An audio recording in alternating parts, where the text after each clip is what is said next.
Hey, salut à tous et bienvenue dans ce Pop Culture Time numéro 11. Aujourd'hui, on va parler papa, sabre et marionnettes. On va parler de Star Wars 4, 5 et 6.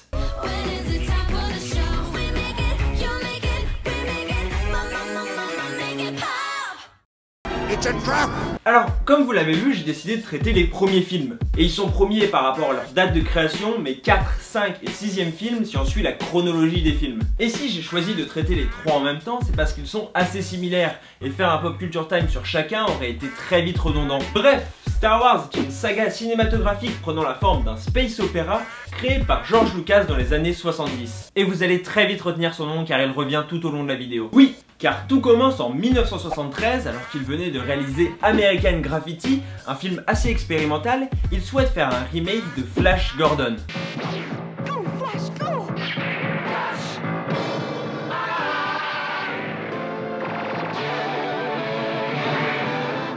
Seulement, il n'arrive pas à obtenir les droits, mais n'abandonne pas l'idée de faire de la science-fiction. L'année suivante, Lucas écrit un script qu'il appellera The Star Wars et le présente à de nombreuses sociétés de production. Malheureusement, la plupart refusent, mais grâce au succès d'American Graffiti, il obtient un contrat avec la Fox. Ils sont souvent là, eux, quand même. Le jeune réalisateur changera plusieurs fois le scénario, le nom de Luke passant par exemple de Starkiller à Skywalker. Tout ceci aboutira au scénario et au personnage que l'on connaît aujourd'hui, mais on en parlera en seconde partie dans l'analyse. Le 22 mars 1976, le tournage débute en Tunisie, ce qui le rend assez compliqué, notamment à cause de la chaleur. C'est d'ailleurs de là d'où vient le nom de Tatooine, car la ville où avait lieu le tournage s'appelait Tatooine. Le film est donc réalisé par George Lucas, et le tournage ainsi que le montage se terminent la même année. Et là, on n'est pas loin de la catastrophe. George Lucas trouve le film mauvais, et ce n'est pas le seul. Ainsi, l'acteur d'Obi-Wan, Alec Guinness, dira que c'est un vulgaire conte pour enfants. Vous connaissez d'ailleurs très probablement le pacte avec Spielberg. Alors que ce dernier réalisait Rencontre du troisième type, il offrit 2,5% des recettes du film à Lucas en échange de 2,5% des recettes de Star Wars, car il ne croyait vraiment pas en son succès. Malgré des problèmes d'hypertension, on peut le comprendre, George Lucas retravaille le montage et arrive à un résultat qui le satisfait plus. Au moment de sortir le film, il passait aussi l'accord avec Century Fox sur les produits dérivés. Mais ça, j'en parle dans une autre vidéo. Star Wars A New Hope, c'est le nom définitif du film qui sera donné plus tard. Au départ, c'était juste Star Wars. S'annonçait comme un tel échec que même les cinémas n'en voulaient pas. Heureusement, au même moment sortait le film De l'autre côté de minuit, et la Fox força les cinémas qui le diffusaient en entier à diffuser Star Wars. Finalement, le film fut un énorme succès à la fois sur le plan critique et sur le plan du box-office. George Lucas décide donc de lancer une trilogie en s'autoproduisant, ce qui est plutôt risqué avec sa société Lucasfilm, qui est aujourd'hui rachetée par Disney. Vous suivez? Il commence dès 1977 à écrire le scénario de l'épisode 5, dont il avait déjà préparé la trame depuis 2 ans. Le second volet aura comme nom Star Wars, l'Empire contre-attaque. D'ailleurs, si j'ai pas vraiment parlé du nom du premier dans la chronologie, c'est parce que tout le monde se contredit sur les dates. Certains disent que dès 1980, il s'est appelé Star Wars 4, en référence à Flash Gordon ou alors pour préparer la prélogie. Mais même George Lucas se contredit là-dessus et il y a des non-sens, donc bon, je préfère pas m'aventurer. Ce dont on est sûr, c'est que les films se sont appelés La Guerre des Étoiles jusqu'à la seconde trilogie en France. Mais bon, pour en revenir au second volet, cette fois-ci il ne sera pas dirigé par George Lucas, mais par Irving Kershner, contrairement à ce que beaucoup peuvent penser. La grande nouveauté du 5 est le personnage de Yoda, qui a été très compliqué à mettre en œuvre. Il pensait utiliser un enfant maquillé, une figurine ou même un singe pour le représenter. Finalement, l'idée de la marionnette fut retenue. The boy has no patience. He will learn patience.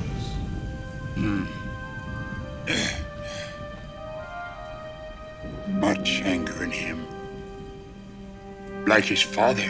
D'ailleurs, lors du tournage de la scène où Dark Vador dit à Luke « Non, je suis ton père », l'acteur prononçait « Obi-Wan a tué ton père ». Et la vraie phrase fut redoublée en post-production pour éviter que des spoilers sortent dans la presse. À la fin du tournage, Lucas se rend compte qu'il lui manque 10 petits millions pour finir le film à temps et va donc voir la Fox, qui était encore distributeur, pour demander un prêt d'argent sans avoir à leur vendre le film. Et il l'obtient. À sa sortie en 1980, l'épisode 5 reçoit des critiques mitigées, mais aujourd'hui il est considéré par la plupart comme le meilleur de toute la saga. Le script du suivant est encore écrit dans la foulée et la question du titre se pose. George Lucas souhaite l'appeler Le Retour du Jedi et les producteurs La Revanche du Jedi. Finalement, c'est l'idée de George Lucas qui fut retenue, car un Jedi ne se venge pas. C'est joli, hein. Pourtant, certaines affiches portaient le premier nom.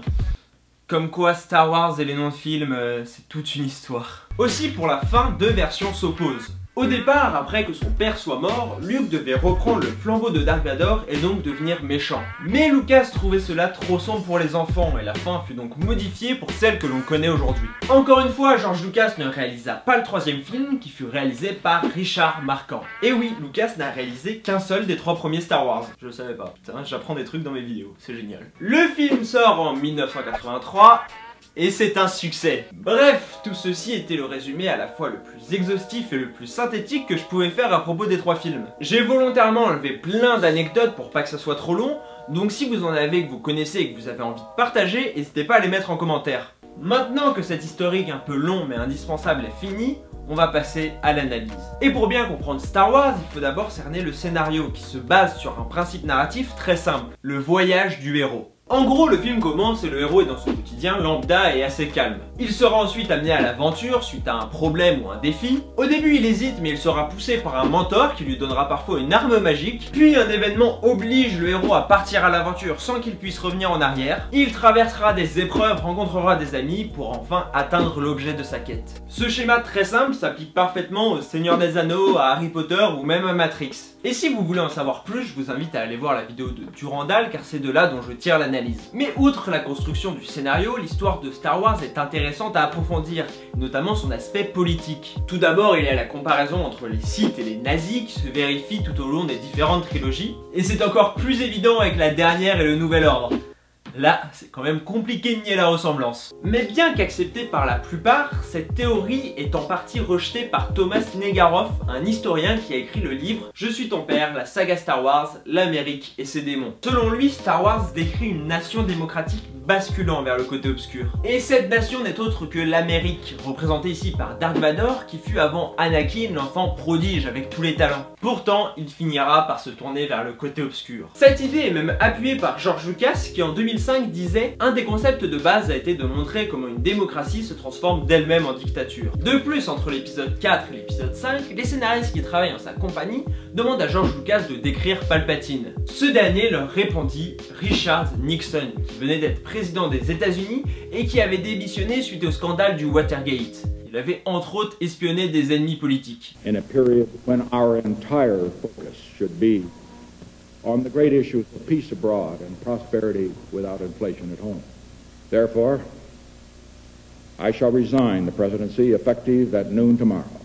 Il n'est donc pas ici question d'Hitler ou de Staline. Mais pourquoi avoir choisi les États-Unis? Eh bien c'est principalement une raison historique. À cette époque, la guerre du Vietnam vient de se terminer et c'est un échec complet pour les Américains. D'autant plus que cette guerre a remis complètement en question les idées de bien et de mal avec les massacres perpétrés dans les deux camps. Hollywood en rajoute en centrant ses films sur des personnages ambigus tels que Bonnie et Clyde qui sont deux héros criminels. Les mœurs sont donc complètement bouleversées et la peur de l'installation d'un régime autoritaire est vraiment présente. Et c'est dans ce contexte-là qu'arrive George Lucas avec une œuvre complètement manichéenne, savoir qu'il fait vraiment la part entre le bien et le mal. Il sépare clairement les gentils des méchants en exploitant par la même occasion la peur du totalitarisme du spectateur. Tout ceci offre différents niveaux de lecture à Star Wars, qui peut être perçu comme un film de science-fiction pour enfants ou comme un film politique et de société. Et c'est ce qui fait entrer une œuvre dans la pop culture. Elle est appréciable par tous, même différemment. N'hésitez pas à lâcher un énorme pouce bleu si la vidéo vous a plu, à partager tout autour de vous la chaîne, ça me ferait extrêmement plaisir à tous vos potes fans de Star Wars. Pour être resté jusqu'à la fin, je vous offre l'anecdote bonus. Connaissez-vous Michael Leader? Pourtant c'est une grande star pour les fans de la saga, car il interprète le Stormtrooper qui se cogne la tête contre le mur dans l'épisode 4. C'est aussi ça la magie de Star Wars. Je fais une pause pour les vidéos, je reviendrai le 20 août avec un nouveau Pop Culture Time, donc n'hésitez pas à noter dans votre calendrier cette petite date très importante. Je prépare aussi des nouveaux concepts que je vous montrerai au fur et à mesure à la rentrée, mais c'est pas pour tout de suite. En attendant, n'hésitez pas à me suivre sur les réseaux sociaux pour savoir l'avancée soit de mes vacances, soit des vidéos. On se retrouve donc le 20 août pour un nouveau Pop Culture Time. Ciao!